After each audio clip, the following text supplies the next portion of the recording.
Hello, my name is Dominic here at the Lansing location. For today's Tech Tuesday, we are going to be talking about whether you should upgrade your computer to Windows 10.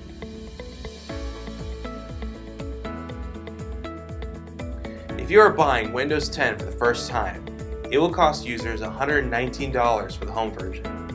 Unless you need more than 128 gigabytes of RAM, BitLocker, Hyper-V, delaying updates, connecting to domains, or using the group policy editor, getting the Pro version isn't necessary for the extra cost of $199.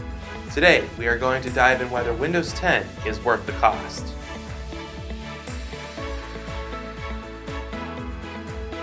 If you did come from Windows 7, the traditional Start menu and desktop will be back from the tile interface infamous in Windows 8. But in Windows 10, many aspects of Windows 7 and Windows 8 have come together in an interface that works both for a touchscreen and a mouse and keyboard.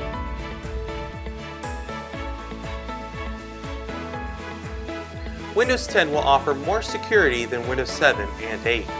With Windows 10 being Microsoft's current operating system, all the latest and greatest features and security patches, such as Windows Hello, which allows users to log into their computer with a fingerprint, iris scan, or even facial recognition.